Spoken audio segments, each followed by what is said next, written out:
Hello, welcome to exam Pathsala YouTube চ্যানেলে তোমাদের আরও একবার সকলকে স্বাগত। আশা করি তোমরা সকলে ভালো আছো। গত ক্লাসে আমরা WB SSC group C group D যে পরীক্ষাটি মার্চ মাসে হতে চলেছে 1 তারিখ এবং 8 তারিখে, সেই পরীক্ষাকে কেন্দ্র করে আমরা ম্যাথের মক টেস্ট নাম্বার 3 নিয়ে আমরা আলোচনা করেছি। আজকে সেট নাম্বার 4 নিয়ে আমরা আলোচনা করব। এই প্রত্যেকটি সেটে আমরা যে 20টি করে গুরুত্বপূর্ণ প্রশ্ন নিয়ে আলোচনা করছি সেগুলি পরীক্ষাতে খুবই গুরুত্বপূর্ণ। তোমরা যদি এই সেটের অঙ্কগুলো করতে পারো টাইমের মধ্যে, তাহলে তোমরা পরীক্ষাতেও কিন্তু অঙ্কতে পুরো নাম্বার পাবে। তাই দেরি না করে তোমরা প্রত্যেকটি প্রশ্ন সলভ করার চেষ্টা করো এবং কমেন্ট বক্সে উত্তর দেওয়ার চেষ্টা করো। এক্সাম পাঠশালা ইউটিউব চ্যানেল এটি একটি প্রতিযোগিতামূলক পরীক্ষার প্রস্তুতির চ্যানেল, যেখানে KP, WP, defence, PSC, SSC, রেলের মতো বিভিন্ন প্রতিযোগিতামূলক পরীক্ষার আমরা প্রশিক্ষণ দিয়ে থাকি। তোমাদের যদি মনে হয় যে আমরা অফলাইন ব্যাচে আমাদের সঙ্গে যুক্ত হতে চাও, তাহলে তোমরা স্ক্রিনে দেওয়া নাম্বারে অর্থাৎ 8910961548 এই নাম্বারে ফোন করে তোমরা ডেমো ক্লাসের জন্য যোগাযোগ করতে পারো। এই মুহূর্তে আমাদের একটা নতুন ব্যাচ চলছে, যেখানে পুরোপুরি ফাউন্ডেশন ব্যাচ, যেখানে আমরা রেল এবং ডিফেন্স এবং পিএসসির মতো যে পরীক্ষাগুলো, সেই পরীক্ষাগুলোতে খুব কংক্রিটভাবে আমরা বেসিক থেকে শুরু করেছি। তোমরা যদি মনে করো যে মালদা এবং ফারাক্কার আশেপাশে স্টুডেন্টরা, তোমরা যোগাযোগ করতে পারো আমাদের সঙ্গে যুক্ত হওয়ার জন্য। আমাদের একটা আবাসিক কোচিং ইনস্টিটিউট আছে, যেখানে তোমরা থেকে পড়াশোনা করতে পারো। দেখো, আজকে সেশনে প্রথম প্রশ্ন 41, 5/2, 8/9, 11/14 এদের লসাগু নির্ণয় করো। দেখো, যখন আমরা ভগ্নাংশের লসাগু গসাগু আমরা বের করি, ভগ্নাংশে যখন লসাগু গসাগু বের করি, যেটা বের করতে দেবে সেটা উপরে হবে। অর্থাৎ 5, 8, 11 আমরা লসাগু করব, এবং যেটা উল্টোটা কিন্তু আমাদের নিচে হবে। অর্থাৎ 2, 9, 4, 14 এদের গসাগু হবে। ক্লিয়ার? তাহলে 5, 8, 11 এদের যদি আমরা লসাগু করি, তাহলে এদের মধ্যে কোনো কমন ফ্যাক্টর নেই। অর্থাৎ 5, 8, 11 গুণফলটাই হবে 5, 8, 11 লসাগু। এবং 2, 9, 14 গসাগু যদি বের করি, এদের মধ্যে কোনো কমন ফ্যাক্টর নেই, তাই এদের মধ্যেও কিন্তু আমাদের গসাগু হবে 1। 5, 8, 11 গুণ করলে হবে 440। অর্থাৎ অপশান সি হবে সঠিক অ্যান্সার। Question number 42। দেখো, 75-এর সঙ্গে কোনো সংখ্যার 75% যোগ করলে 75 একটা ফিক্সড ডেটা, এর সঙ্গে কোনো সংখ্যা, আমি যে সংখ্যাটা ধরবো তার 75% যোগ করলে উত্তর সেই সংখ্যাটাই হবে। অর্থাৎ যে সংখ্যাটা আমি ধরবো, সংখ্যাটি কত? আমরা যদি এক্স ধরে করি, তাহলে প্রথমে ধরে নিলাম 75-এর সঙ্গে এক্সের 75%, অর্থাৎ 75% সমান হচ্ছে সংখ্যাটি এক্স। তাহলে আমরা যদি বড় করে ক্যালকুলেশন করি, 75 প্লাস এক্সের 75%, 75/100 সমান সমান এক্স। 25 3 75, 25 4 100, অর্থাৎ 75 প্লাস 3x/4 সমান সমান এক্স। 75 সমান সমান, এটা যদি ওদিকে চলে যায় মাইনাস হয়ে যাবে, এক্স মাইনাস 3x/4, লসাগু করলে হবে 4, 4x মাইনাস 3x, অর্থাৎ আমরা লিখতে পারি 75 সমান সমান x/4, অর্থাৎ x এর মান হবে 300। অপশান ডি হবে সঠিক অ্যান্সার। আর আমরা যদি শর্ট ওয়েতে করি পরীক্ষার হলের জন্য, তাহলে আমরা কি করব? প্রথমে 75% বের করব। 75%-এর মান কত? 3/4 জানি। অর্থাৎ সংখ্যাটাকে যদি আমরা 4 ধরি, তার 75% হবে 3। বলেছে কোনো সংখ্যার 75% যদি 75-এর সঙ্গে যোগ করা হয়, কোনো সংখ্যার 75% 3, সংখ্যাটা 75-এর সঙ্গে যদি আমরা যোগ করি, তাহলে সংখ্যাটা নিজেই ঘুরে আসে, অর্থাৎ 4 ঘুরে আসে। এই যে গ্যাপটা, এই গ্যাপটা কেন হচ্ছে? এই গ্যাপটা 75 যোগ করার জন্য হচ্ছে। তাহলে 1-এর মান যদি আমার 75 হয়, তা 4-এর মান কত হবে? 300। এটা হচ্ছে best way to solve this problem in this examination, অর্থাৎ অপশান ডি হবে সঠিক অ্যান্সার। 43। দেখো, 2.09 একে যদি আমরা 0.000209 দিয়ে ভাগ করি, তাহলে কত হবে? দশমিক যদি তুলে দেওয়া যায়, তাহলে 209 উপরে হয়ে গেল, আর নিচে কটা শূন্য হবে? দুটো শূন্য। আর নিচে 209 হয়ে গেল, উপরে কটা শূন্য হবে? দেখো কটা ঘর আছে? তিনটে, তিনটে 6টা, তাহলে একের পিঠে 6টা শূন্য। কাটাকাটি যদি করা হয়, দুটো শূন্য দুটো শূন্য কেটে দিলাম, 209 209 কেটে দিলাম, তা পড়ে থাকলো একটা, দুটো, তিনটে, চারটে, একের পিঠে চারটে শূন্য, অর্থাৎ অপশান ডি হবে সঠিক অ্যান্সার। ক্লিয়ার? আমরা যদি শর্টে করি তাহলে দেখো এখানে দুটো ঘর, এখানে আছে টোটাল ছটা ঘর, অর্থাৎ দুটো ঘর থেকে ছটা ঘর থেকে যদি আমরা দুটো ঘর মাইনাস করে দিই তাহলে পড়ে থাকবে চারটে ঘর, অর্থাৎ চারটে ঘর মানেই হলো একের পিঠে চারটে শূন্য। অপশান ডি হবে সঠিক অ্যান্সার। কোশ্চেন নাম্বার 44, সময় 5 বছর বৃদ্ধি হওয়ায় কোনো ব্যক্তির 170 টাকা সরল সুদ 17 টাকা বৃদ্ধি পায়, তাহলে বার্ষিক সুদের হার কত? বলেছে সময় 5 বছর বৃদ্ধি পাওয়ায় কোনো ব্যক্তির 170 টাকার সরল সুদ 17 টাকা বৃদ্ধি পায়। তাহলে আমি বলতে পারি যে 5 বছরের জন্য 17 টাকা বৃদ্ধি পেয়েছে। তাহলে ইন্টারেস্ট সমান সমান PRT/100, ইন্টারেস্ট কত বৃদ্ধি পেয়েছে? 17 টাকা। প্রিন্সিপাল কত ছিল? 170 টাকা। রেট আমাকে জানতে চেয়েছে কত বছর বৃদ্ধির জন্য? 5 বছর বৃদ্ধির জন্য। ডিভাইডেড বাই 100, শূন্য শূন্য কেটে দিলাম, 17 কেটে দিলাম, 5 দিয়ে কাটলে হবে 2, অর্থাৎ আর এর মান হবে 2%। অপশান এ হবে সঠিক অ্যান্সার। দেখো বৃদ্ধি বলেছে, তাই বৃদ্ধির সঙ্গে বৃদ্ধিটাকে আমি সমান করলাম। আগে কত বছর ছিল, আগে কত টাকা সুদ ছিল সেটা আমার জানার কিন্তু এই প্রশ্নতে দরকার নেই। 5 বছর বৃদ্ধির জন্য সুদ 17 টাকা বেড়েছে, তার মানেই হচ্ছে 5 বছরের জন্য 17 টাকা হয়েছে। 45, A/B সমান 1/2:3/8, B/C সমান 1/3:5/9, C/D সমান 5/6:3/6, তাহলে ABCD কত? প্রথম কাজ কি? প্রথম কাজ আমাদের ইকুয়েশন অনুপাতগুলোকে সমান করা। দেখো A/B কত আছে? A/B কত আছে? 1/2:3/8। আমরা যদি 2 আর 8-এর লসাগু দিয়ে গুণ করে দিই তাহলে এটা পূর্ণ সংখ্যায় কনভার্ট হয়ে যাবে। 8 কেটে গেল, 2 দিয়ে কাটলে হবে 4, অর্থাৎ 4:3। সেমভাবে আমরা যদি B/C-কে দেখি তাহলে আমরা দেখতে পাবো 1/3:5/9, 3 আর 9-এর লসাগু 9, 9 দিয়ে যদি আমরা গুণ করে দিই দুই সাইডে তাহলে 9 কেটে গেল, 3 দিয়ে কাটলে 3, মানে 3:5। তেমনি C/D করলে আমরা কত পাবো? 3/4। 6 আর 4-এর লসাগু কত? 12, 12 দিয়ে গুণ করে দিই দুই সাইডে, 4 3-এ 12, অর্থাৎ হয়ে গেল কত? 9, 6 2 12, হয়ে গেল কত? 10। এবার আমাকে যেটা জানতে চেয়েছে A/B/C/D। AB কত? 4:3, তাহলে 4:3 বসাও এখানে। B/C কত? 3:5, তাহলে 3:5 বসালাম। C/D কত? C/D হচ্ছে 10:9, 10:9 বসালাম। এবার এই যেগুলো সংখ্যাগুলো ফাঁকা আছে ঘরগুলো, সেগুলো লাস্ট সংখ্যা দিয়ে আমরা ভরাট করে দিচ্ছি, তাহলে 10 10 হয়ে গেল। এবার আমাকে যেটা জানতে চেয়েছি ABCD, অর্থাৎ 3-4টের মধ্যেই কাটাকাটি যাবে এমন সংখ্যাগুলোকে দিয়ে কাটতে হবে। তারপর 3 কিন্তু সবার মধ্যেই আছে, কেটে দিলাম।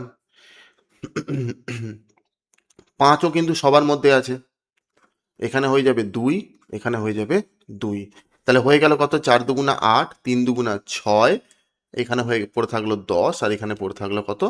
9। 8 6 10 9, অর্থাৎ অপশান সি হবে সঠিক অ্যান্সার। কোশ্চেন নাম্বার 46, ক্ষুদ্রতম সংখ্যাটি নির্ণয় করো যা দ্বিগুণ করলে 14, 35, 28 এবং 91 দ্বারা সম্পূর্ণ বিভাজ্য হবে। অর্থাৎ এমন একটা সংখ্যা যেটাকে দ্বিগুণ করলে 14, 35, 28 এবং 91 দ্বারা সম্পূর্ণভাবে বিভাজ্য হবে।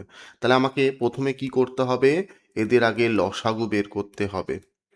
এদের যদি আমরা লসাগু বের করি 7 দিয়ে তো যাবেই, 7 2 14, 7 5 35, 7 4 28, 13 7 91, আবার 2 দিয়ে যাবে 1 5 2 আর 13, 13 2 26, 5 2 10, মানে 260, 260-কে 7 দিয়ে গুণ করতে হবে, 70, 13 2 26, 6 7 42, 2 হাতে থাকলো 4, 7 2 14, 15 16 17 18, 1820।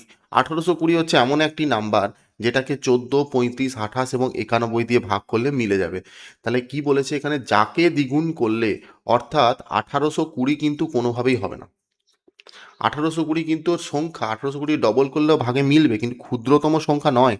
তাহলে কোনো একটা সংখ্যা অপশানে আছে যাকে দ্বিগুণ করলে 1820 হবে, অর্থাৎ 910কে যদি আমরা দ্বিগুণ করি, 910কে যদি আমরা দ্বিগুণ করি তাহলে আমরা পাবো 1820, অর্থাৎ অপশানে দেওয়া আছে 920, কোন সংখ্যাকে দ্বিগুণ করলে? অ্যান্সার আসছে 910কে দ্বিগুণ করলে, অর্থাৎ অ্যান্সার হবে 910। ক্লিয়ার? কোশ্চেন নাম্বার 47, একটা গাড়ি 10 মিনিটে 40 কিলোমিটার দূরত্ব অতিক্রম করে, গাড়ির গড় গতিবেগ কত নির্ণয় করো। দেখো 10 মিনিটে 40 কিলোমিটার অতিক্রম করে, কিলোমিটার পার আওয়ারে কনভার্ট করতে হবে। 40 কিলোমিটার আর 10 মিনিট, এটাই স্পিড, এটাই হচ্ছে স্পিড। মিনিটকে আমাকে ঘন্টায় কনভার্ট করতে হবে, অর্থাৎ 40 তো লিখে দিলাম, কিলোমিটার যেহেতু চেয়েছে, মিনিটকে আমরা ঘন্টায় করলে 10কে 60 দিয়ে ভাগ করব, অর্থাৎ 60কে উপরে তুলে দিন, কত হবে? 240 কিলোমিটার পার আওয়ার। ঠিক আছে, অপশান সি হবে সঠিক অ্যান্সার। দেখো এই অঙ্কটাতে কিন্তু তুমি কখনোই 18/5 বা 5/18 গুণ করে কিন্তু বের করতে পারবে না। যে ইউনিট চেয়েছে সেই ইউনিট থেকে তোমাকে সেই ইউনিটে কনভার্ট করতে বলেছে। মিনিট থেকে তুমি ঘন্টায় করবে, মিনিটকে ঘন্টায় কনভার্ট করবে, কিলোমিটারকে তুমি কিলোমিটারে কনভার্ট করার কোনো দরকার নেই, এখানে কিলোমিটার আছে।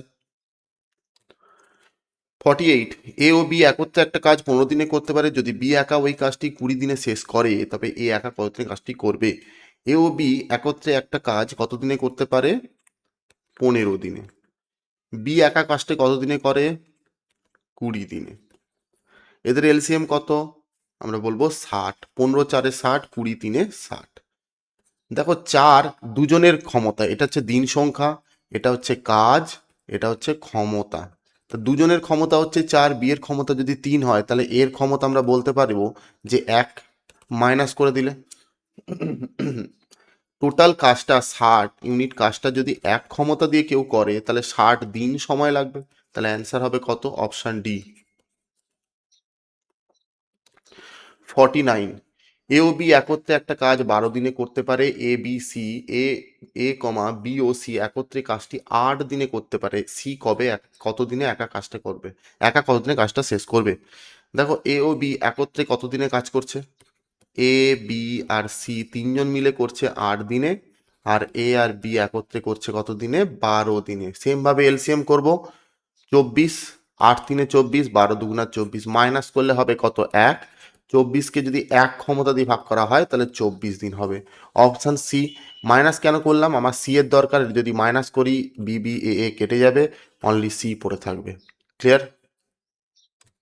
কোশ্চেন নাম্বার 50, 1 থেকে 30 পর্যন্ত জোড় সংখ্যাগুলির গড় কত? জোড় সংখ্যা আমরা কাকে জানি? যেগুলোকে 2 দিয়ে কাটাকাটি যায়, অর্থাৎ 2, 4, 6, 8 এরকম সংখ্যাগুলোকে আমরা জোড় সংখ্যা বলি, যেগুলোকে 2 দিয়ে ভাগ করে মিলবে।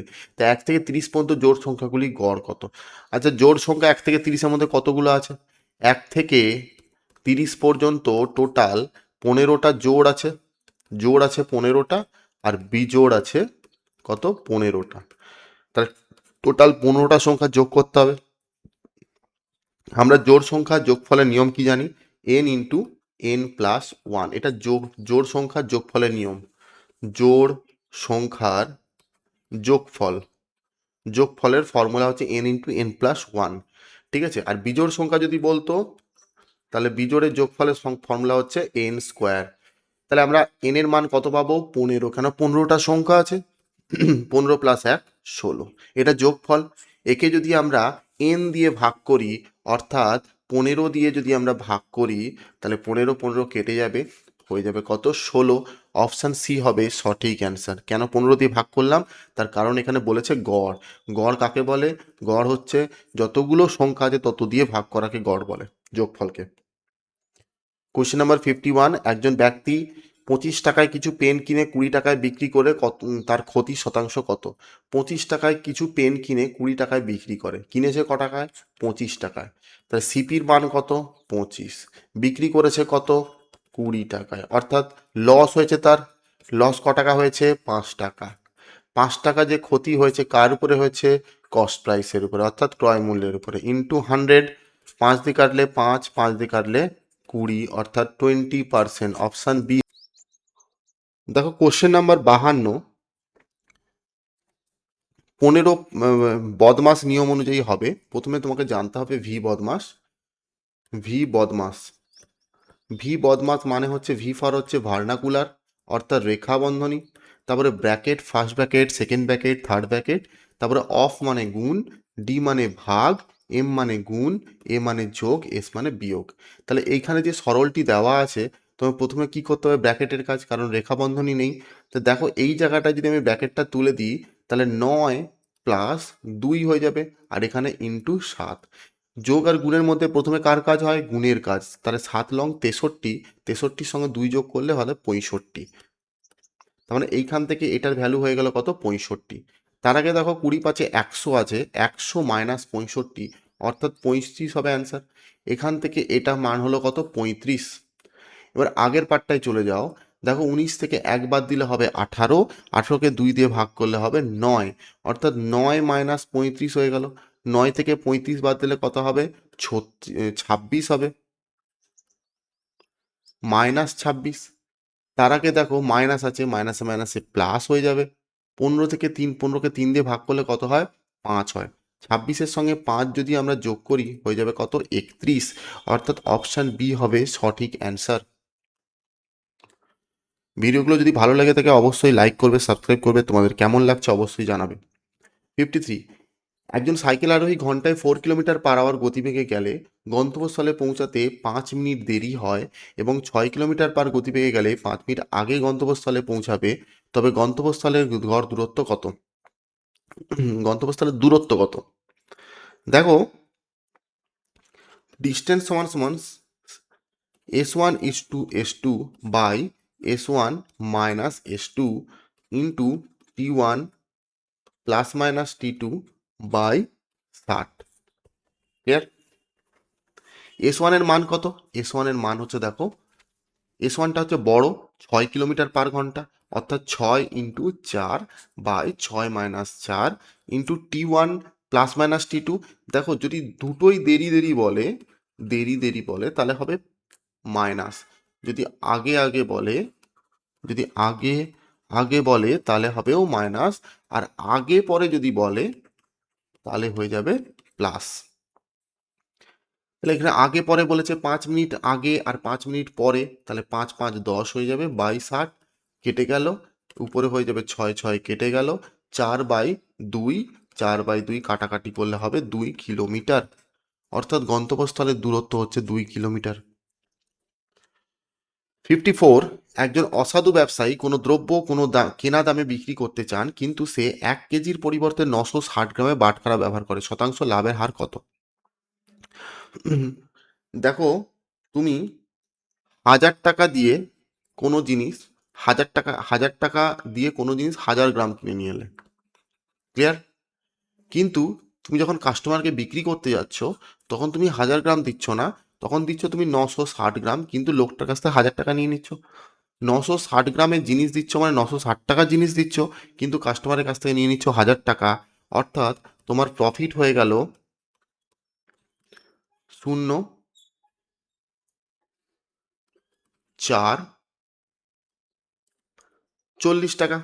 40 টাকা তোমার প্রফিট হয়ে গেল, 960 টাকার জিনিস দিয়ে 1000 টাকা নিলে মানে 40 টাকা প্রফিট হয়ে গেল। কার উপরে হলো, 960 টাকার হলো, মানে 960 টাকার উপরে হলো, তার কারণ হচ্ছে 960 টাকা তুমি জিনিস দিয়েছো, ইন্টু 100। কাটাকাটি করো, 4 দিয়ে কাটলে কত হবে, 4 × 10, 4 × 2 = 8, 4 × 4 = 16, 2 × 5 = 10, 2 × 12 = 24, 2 × 5 = 10, 2 × 6 = 12, অর্থাৎ 25/6। 25/6 মানে হচ্ছে অপশান এ। ক্লিয়ার? 55, কোনো সংখ্যার 25% সমান সেই সংখ্যার কত ভগ্নাংশ? কোনো সংখ্যার 25%, কোনো সংখ্যার 25% মানে 25/100, সেই সংখ্যার কত ভগ্নাংশ? 25 দিয়ে কাটলে 25 4 100, অর্থাৎ 1/4 ভগ্নাংশ। দেখো অপশান সি বলেছে 25% সেই সংখ্যার কত ভগ্নাংশ, সেই সংখ্যার 1/4 ভগ্নাংশ, কারণ বলতে চেয়েছে 25%টা সমান সমান কত, মানে 1/4, এটাই হবে অ্যান্সার। 56, বাস ও ট্রেনের ভাড়া বাস ও ট্রেন ভাড়া ট্যাক্সির ভাড়া থেকে যথাক্রমে 50% ও 40% কম। ট্রেনের ভাড়া বাসের ভাড়া থেকে কত শতাংশ? বাসের ভাড়ার কত শতাংশ? কত শতাংশ? হ্যাঁ, বাস ও ট্রেনের ভাড়া ট্যাক্সির ভাড়ার থেকে যথাক্রমে 50%, 40% কম। অর্থাৎ ট্যাক্সি যদি আমার 100 হয়, বাস কত হবে? 50% কম মানে 50। আর ট্রেন কত হবে? 40% কম মানে 60। ক্লিয়ার? এবার বলেছে ট্রেন ভাড়া বাস ভাড়ার শতকরা কত? ট্রেন ভাড়া বাস ভাড়ার শতকরা কত? ট্রেন ভাড়া বাস ভাড়ার শতকরা কত? ইন্টু 100। ট্রেন ভাড়াটাকে উপরে বসাবো, বাস ভাড়ার বলেছে মানে বাস ভাড়াটাকে নিচে বসাবো, ইন্টু 100। শূন্য শূন্য কেটে গেলে 5, 20, 100, 6 দুগুণা 12, 120%। অর্থাৎ অপশান সি হবে সঠিক অ্যান্সার। 57, m/n সমান 3:2 হলে 4m plus 5n 4m minus 5n সমান মান কত? m এর মান কত? 3। 3 যদি গুণ করা হয় 4 3 12, আর n এর মান কত? 2। 5 দুগুণা 10 হয়ে গেল। m এর মান কত? m এর মান হচ্ছে 3, 4 3 12, n এর মান কত? 2, 5 দুগুণা 10 হয়ে গেল। 12 আর 10 কত হয়? 22। আর 12 থেকে 10 বাদ দিলে হবে 2, কাটাকাটি করলে হবে 11:1। অপশান সি হবে সঠিক অ্যান্সার। 50 দুটো সংখ্যার ভগ্নাংশ 13/11 এবং পার্থক্য 1/12, তাহলে সংখ্যা দুটির মধ্যে বড় সংখ্যাটি কত? অর্থাৎ বড় ভগ্নাংশটি কত? ঠিক আছে, তা আমরা একটা ভগ্নাংশকে এক্স ধরে নিচ্ছি, আরেকটি ভগ্নাংশকে ওয়াই ধরে নিচ্ছি। তাহলে এক্স প্লাস ওয়াইয়ের মান কত? 13/12। আরেকটা ভগ্নাংশকে এক্স মাইনাস ওয়াই করলে কত হবে? 1/12। তাহলে আমাদের বড় ভগ্নাংশ জানতে চেয়েছে, অর্থাৎ বড় ভগ্নাংশ এক্স ছিল, তাহলে এটা আমরা যদি যোগ করি তাহলে ওয়াই ওয়াই কেটে যাবে। 2x এর মান হবে 13/12 প্লাস 1/12, যোগ করলে হবে 14/12। ক্লিয়ার? এবারে বলেছে বড় ভগ্নাংশ তো এক্স এর মান আমাকে বের করতে দিয়েছে, অর্থাৎ 14/12 2 দিয়ে যদি আমরা ভাগ করি ইন্টু 2 হয়ে যাবে, 2 দিয়ে কাটলে 7, অর্থাৎ 7/12 হবে সঠিক অ্যান্সার। অপশান এ হবে সঠিক অ্যান্সার। 59, 1 থেকে 39 পর্যন্ত বিজোড় সংখ্যাগুলির গড় কত? দেখো বিজোড় সংখ্যা একটু আগে আমি বলেছিলাম জোড় সংখ্যা 1 থেকে 30 মতো যেটা ছিল। দেখো 1 থেকে 39 পর্যন্ত টোটাল জোড় সংখ্যা কটা আছে? দেখো 38টা যদি সংখ্যা হতো তাহলে হাফ হাফ হতো, 19টা 19টা করে। একটা সংখ্যা বেড়েছে মানে 20টা বিজোড় আর 20টা এই 19টা জোড়। আমাকে বিজোড় সংখ্যা জানতে চেয়েছে, অর্থাৎ 20টা বিজোড় সংখ্যা আছে। বিজোড় সংখ্যার যোগফলের ফর্মুলা হচ্ছে এন স্কোয়ার, আর গড়ের ফর্মুলা হচ্ছে এন স্কোয়ারকে এন দিয়ে যদি আমরা ভাগ করি এন এন কেটে যাবে, অর্থাৎ এন, অর্থাৎ যতগুলো সংখ্যা আছে সেটাই তার গড়। অপশান অ্যান্সার এ, অর্থাৎ 20 হবে 1 থেকে 39 পর্যন্ত বিজোড় সংখ্যাগুলির গড়। এন এর মান আমাদের 20 ছিল। আজকে সেশনের শেষ প্রশ্ন, কত সুদের হারে 1250 টাকার 3 বছরের সুদ 375 টাকা হবে? সুদ কত দেওয়া আছে? 375 টাকা। কত টাকার? 1250 টাকার। কত বছরে? 3 বছরের। সুদের হার জানতে চেয়েছে আর বাই 100। শূন্য শূন্য কেটে গেল, 10 দিয়ে 5 দিয়ে কাটলে 5 দুগুণা 10, 5 দিয়ে কাটলে কত হবে? 5 দুগুণা 10, 11 12, 5 5 25। 25 দিয়ে যদি কাটি, 25 1 25, 25 5 125, 3 দিয়ে কাটলে 3 5 15, অর্থাৎ আর এর মান হবে 10%। অপশান এ হবে সঠিক অ্যান্সার। আজকে সেশনে এটাই শেষ প্রশ্ন ছিল। ভিডিওগুলো যদি তোমাদের ভালো লেগে থাকে অবশ্যই লাইক করবে, সাবস্ক্রাইব করবে, কমেন্ট করবে তোমরা কত নাম্বার পেলে। ধন্যবাদ।